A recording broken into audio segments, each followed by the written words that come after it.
What's up, guys? I just want to actually take a few minutes here. I'm actually just at the airport on our way to Hanoi.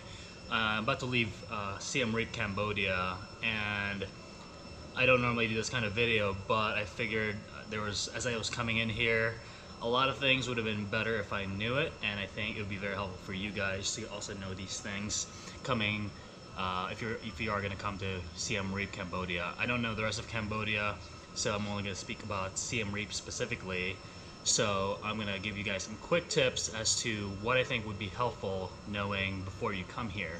So don't mind, I'm going to look at my phone for the list here. So I'm going to give you, I think, 10 tips. I'm going to give you 10.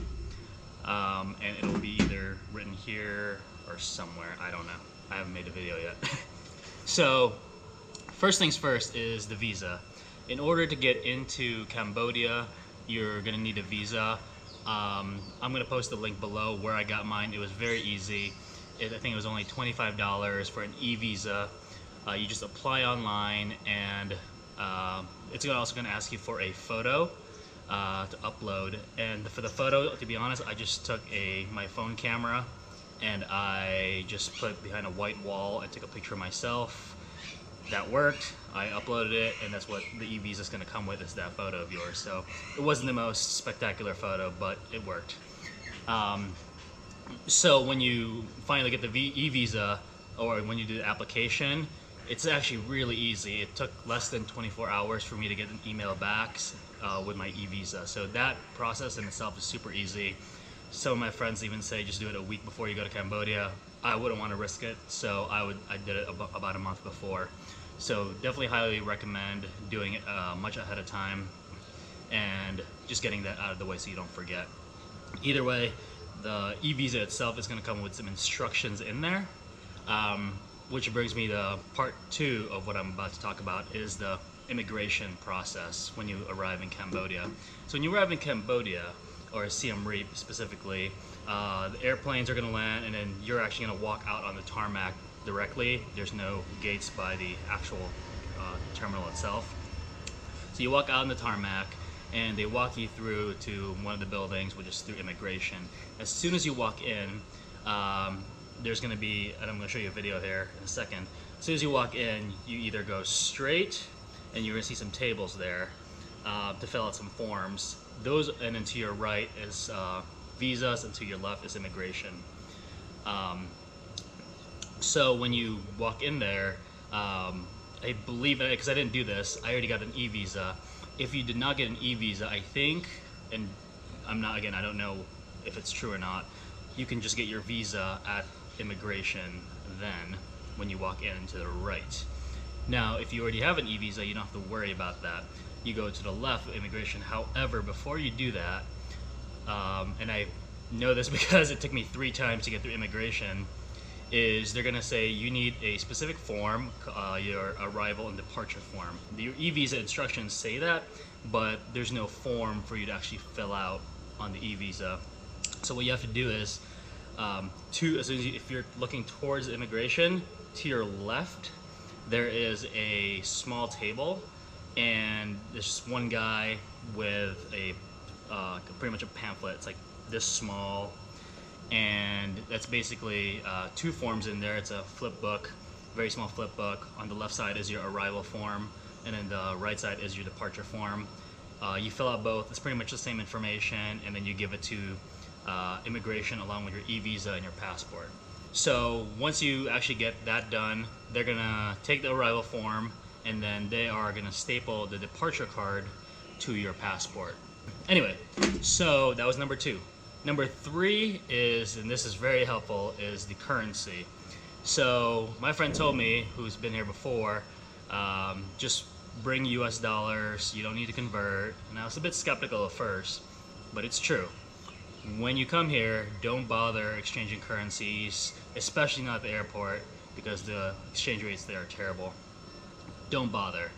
Everywhere is US dollars here.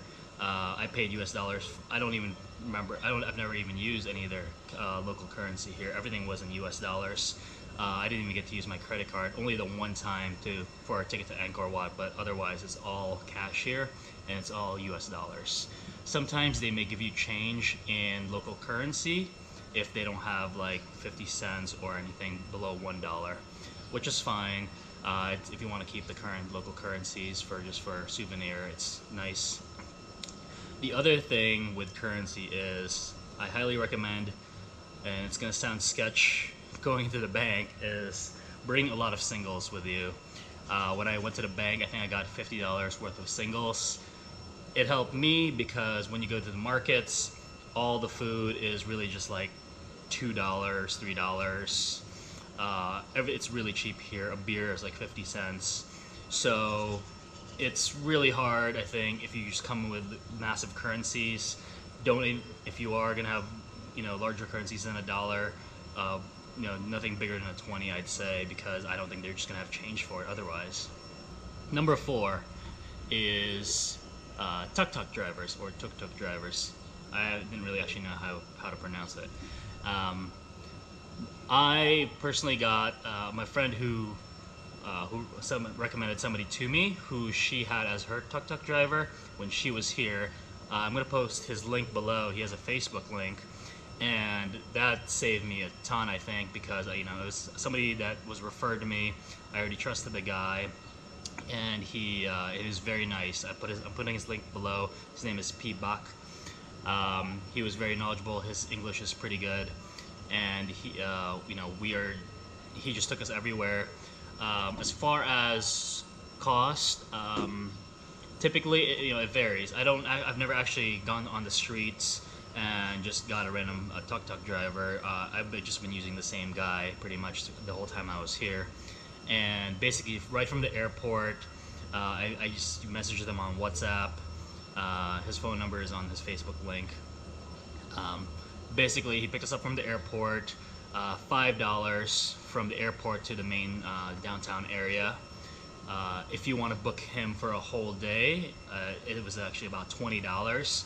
And which is, when I say full day, I'm sure you can get him for a full day, but I only really had to use him for about half a day at most for any one of my days here. He's also going to offer you, what tours you want to do. Of course, that's all included in the $20. It's more like what is it that you want to do and see. He's going to give you options. And the nice thing about tuk-tuk drivers, I know this is getting long-winded, is you could easily book a tour anywhere, maybe Viator or any of the travel sites. But with a tuk-tuk driver, you make your own trip. You tell him where you want to go, what you want to see. They will take you there. It's your own personal driver for the day. You can do whatever you want. There's really no limitation to it. And the nice thing is, and then they wait for you. So as soon as you get, for example, if I go to a temple, I'm gonna walk around. They'll tell you where to meet them, and basically you just meet them there when you're done with your trip, and then you go to the next site. So it's really easy, I think. I highly recommend the tuk-tuk driver over the other means of touring Siem Reap. Of course, the downside, I guess, is you won't really get to have anybody give you a tour of whatever it is you're going to see, so you don't really get the history. But once you go to, let's say, the temples, as soon as you walk in, you are going to be greeted, and a lot of people are going to ask, do you want a tour guide? So at that point, you can just get a tour guide there. I don't actually know how much it costs because we didn't get one. We just did our own thing. So there's always that option. Sorry, I don't know how much it costs, but I'm sure you can look it up. So number 5, where to stay. And this is my personal opinion. I think it's great, or it's better to be in walking distance of night markets. That's certainly where I was eating pretty much the whole time I was out here in Siem Reap. Make sure it's in walking distance, but I also recommend to not stay too close. Maybe at least give it 2 or 3 blocks, because, and I'm going to say it in my other piece here, is those markets are open pretty late. And when I say late, when I was still waking up for one of my tours at like 4:30 a.m., there was still loud music playing. So if you're a light sleeper, you're probably going to hear music all night if you're staying too close to the night markets. So I would recommend just staying a little bit further out. This actually brings me to point number 7. I think it's number 7, is where to eat. In this case, really the street markets or the night markets. And again, I'm going to put the links below. There are 2 main night markets in Siem Reap. One is just a regular night market. It's a bit smaller, I think, from when I was around there. And then the other is called Pub Street, or it's also called like the Old Market. So they're like 2 blocks from each other. They're really close. Old Market, I'm going to start with that, is I would say the more touristy one, because there's just like bars on bars lined up everywhere. It's all like restaurants. I think it's a bit more expensive there. I didn't actually get to look at the menu for a lot of the places, but I feel like it's a bit more expensive there from, you know, what I was seeing, because, you know, they had like nicer furniture. Some of them had air conditioning, and, you know, the food seemed a little fancier. So there's also just a ton of bars there, and I would say it's much louder than the other market, and there's a lot more tourists, I would say, there. And this is my opinion, I recommend more the regular night market. I don't think it has a separate name, it's just called night market. I think it's a bit quieter. Well, it's not restaurants, it's just the street food stalls. There's just a bunch of stalls there, and there's just tables outside. And I think it's a bit quieter, a bit more personal. And to be honest, I think the food there was actually a little cheaper, and the quality, I think, was still there. I think the food was amazing. So I recommend the regular night market. It's smaller, it's a little quieter. But again, you know, it's whatever you want to do. If you do want to party, I would definitely recommend the Old Market, because that's where everyone's at, and it seems a lot more fun over there, and it's open pretty late. Number 8, really quick, is temples. There are a lot of temples in Siem Reap besides Angkor Wat. I'd say pace yourself. You can certainly do it in one day. I only got a 1-day pass, so again, I use my tuk-tuk driver to take us everywhere. There's just a lot to see, so just really, or if you want, just focus on specific ones that you do want to see, because there's a lot of walking involved and you're going to tire yourself out a lot right away. There's a lot of stairs on some of them, so I would say just pace yourself. Again, Angkor Wat is not the only one. My favorite is actually, I think it's called Ta Prohm. There's a lot of trees over there built that were kind of growing into the temples. So that was my personal favorite. Number 2, I'd say, is Angkor Thom, which there's like 216 faces carved into the walls there. I thought that was really cool, and also a lot less busy than Angkor Wat. So I would recommend really checking and doing research on the other temples as well. Number 9, what to wear. It's hot over here. I made the mistake of really only bringing one pair of shorts, so I also brought swim trunks, so that's actually what I'm wearing now. It's just my swim trunks, which looks like regular walking shorts. It's hot, again, it's really hot here. I would say don't wear jeans. You're going to be sweating a lot, which brings me to, you know, the point that I would say, which I didn't do, which I should have, is just bring a towel with you, like a hand towel, because when you're going to be sweating, it's going to be uncomfortable. You're going to be at least wanting to wipe yourself off as you're walking, and you have another like 2 hours to go. Along the same lines, it's also very dusty, especially if you're riding a tuk-tuk, because it's just open air behind a motorcycle, and it can get very dusty as you're riding. I would recommend maybe bring a light scarf to kind of cover your face. It's not like super dusty. I didn't have one. My last point, which is number 10, is tipping. Use your judgment on how you want to do it. And how much, you know, any tip is greatly appreciated, but it's certainly not expected. So again, restaurants, I say I didn't really need to. I didn't feel the need to. For services like tuk-tuks or whatever else, tour guides, you know, I definitely say give them a tip. So that is it for my top 10 tips for Siem Reap, Cambodia.